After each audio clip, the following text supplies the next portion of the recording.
new season, and we're about knee deep into it. And of course, there's the same offending decks out there until rotation hits in the fall. But I mean, there's some certain new things that are kind of popping up, and one of them is a fellow teammate of Team Rankstar, NoControl and Prosody, have both been sort of working on a deck and piloting it to pretty good rankings. At the peak, I believe they hit number 4 Mythic a couple days ago, until they sort of decayed out of the top 100. Nonetheless, this is a deck that is based on that, but does not use that particular list.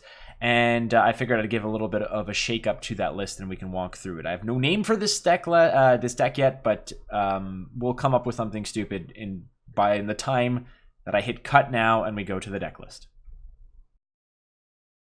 Okay, so we settled on Reeflication because Attack of the Clones was a name that I first started with, and then I was like, this would probably be better for another deck that I still haven't come up with, but the name will probably be used at a later date. Regardless, so as usual, we'll go through the deck and go card by card, and then we'll go through a little bit of the strategy as well as the sideboard.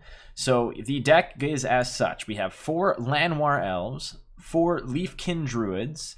I have 4 Risen Reefs. Of course, this is an absolute beast in the meta, and this is probably going to be one of the most focal point cards once rotation occurs. I feel like Risen Reef is going to be it's already such a workhorse, but I think when a lot of other deck archetypes roll out, this is going to be an absolute beast. All right, 4 Wild Growth Walkers supported by 4 Jade Lights. I have 4 Cavalier of Thorns, 4 Quasi-duplicates. I have Mending of Dominaria, and a Mass Manipulation supported by 3 Hydroid Cracies and 3 Tamios, and then we have a standard land package over here. Now, the way that we did this deck kind of started off a little bit as a major Bant ramp list that I wanted to sort of capitalize on things like Mass Manipulation, Finale of Glory, Hydroid Crazies, just really get a lot of mana out ASAP, and then go really wide and see what we can do. Now, the other end of the spectrum here, I figured, well, why don't we, get rid of some of the color lock that we'd have with white, just simmer it down to Simic, and then go really, really wide and go with that. Now, Wild Growth Walker / Jadelight Ranger in the Quasi-reef deck that NoControl and Prosody play, it has been really good because it kind of keeps pace early on, and the Quasi-duplicate is just fantastic. It is such a useful card because you're cheating out essentially your Cavalier of Thorns for 3 for an additional 1. Your Risen Reef can come out multiple times, etc. You can really pick and choose what that card you want it to be, creating tokens and going wide, having more Wild Growth Walkers on the board, or having more Jade Light Rangers to beef up the Wild Growth Walkers you already have. There's so much goodness. Now, at the same time, what this deck does is it honestly puts a lot of cards in the graveyard fast, be it through Tameo or with Cavalier of Thorns being quasi-duplicated, etc. Your Tameo then can go ahead and dig out of your graveyard for the card that you want, and it's all good in the hood. You'll go really wide on mana with this deck, and then either steal a lot with Mass Manipulation, have a big beefy board with the Wild Growth Walkers and the Cavalier of Thorns, and a big Hydroid Crasis, and then your big swing could possibly be with Mass Manipulation to go ahead, pick and choose what is causing you the most grief later in the game, take it to your side, and then go from there. Now, basic strategy of this deck is very simple. Ramp out as fast as you can. You want your Quasi-duplicates to preferably early on hit your Risen Reef in order to go wide. If you're suspecting that your opponent is playing something that's going to be a little bit aggressive, open with your Wild Growth Walkers into your Jade Lights as you can.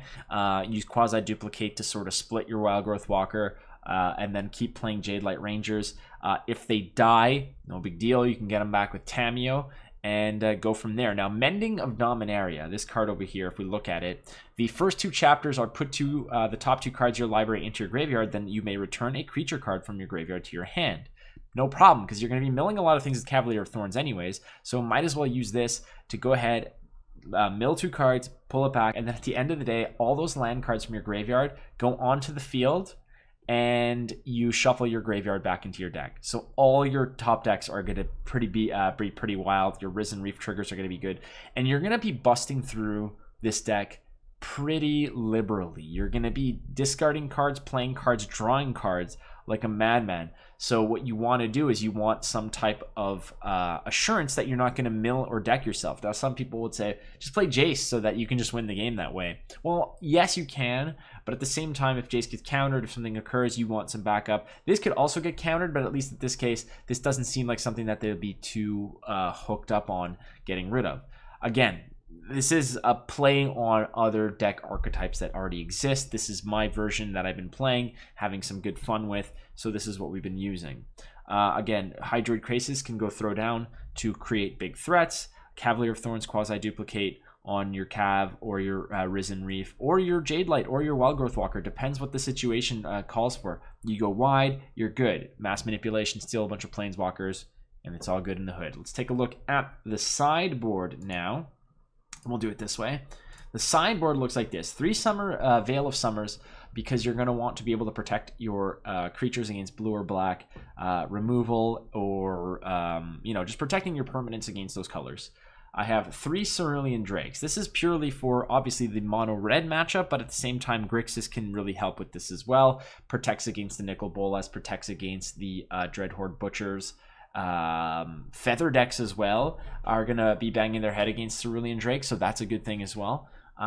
So this, I've got 3 of these, and it has happened actually where you pull out one and then you can quasi-duplicate this against mono red. This has occurred where I have had to quasi-duplicate my Cerulean Drake literally to just create a wall.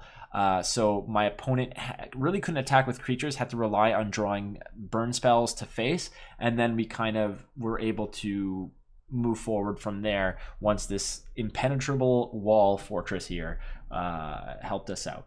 I have 1 Narset's Reversal, and this card is absolute gasoline. It is so good when it hits. If you're kind of careful and pretty, sneaky with it, this will duplicate such important cards that your opponent is trying to play, be it big-time mass manipulations, which can win you the game. Your opponent will play the mass manipulation, target a bunch of your stuff. You Narset's Reversal, and that mass manipulation is now yours, and it's a problematic card for them.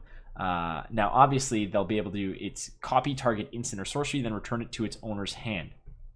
That just means that they can't play it. So you can get the big swing and go nuts afterwards. This is a great card for Nexus of Fate as well, where they want a Nexus. You Nexus first. You get the extra turn that might just be what changes the tides of the game. I have 3 Negate. Negate is a great card, obviously, for so many reasons, because once you Narset Reversal something, you might want to Negate in your back pocket in order to counter that same card that they're coming through with. Ashiok is good against decks that play out of the graveyard and search their deck as well. It's also a pretty solid card to play against Scapeshift, obviously, so we got one of those in there.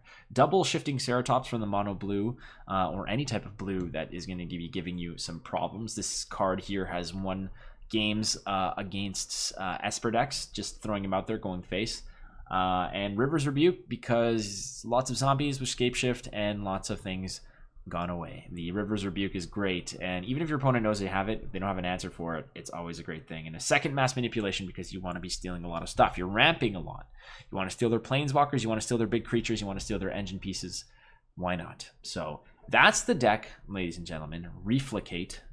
I really am bad at picking names, but regardless, there it is. And yeah, like I said, this a Nexus version of this, the version that NoControl and Prosody put together, involved Nexus of Fate, and it is so damn good. And I didn't want to take their thunder, so I want to do something, because for all of those out there who don't want to fall into that puddle of people who play Nexus because Nexus is a stain on the game, much like certain Teferis are, etc.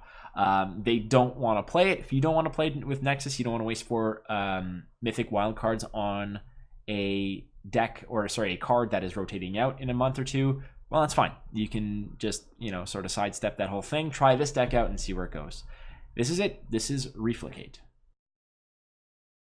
So here's the list one more time, so you guys can just sort of write it down, take notes, etc. It is pretty good. I've been playing it through Diamond, and it's a lot of fun, actually. You can get really wide boards and gain a lot of life, wherein no matter what your opponent is presenting you, you can survive the slam and go from there. Problems could potentially be Nexus, but if you have a Narcissus Reversal in your back pocket, then go nuts. There's lots of Field of the Dead out there. There's a lot of decks that like to just generate crap tons of tokens. It is a problem. It's not going away, but this is one way that you can kind of keep pace with it. So thank you so much for watching. My name is Flake. You can catch me Monday through Friday, 10 a.m. Eastern Daylight Time at twitch.tv/watchflake or on Twitter @watchflake. Be kind to one another, and I'll talk to you very soon. Adios.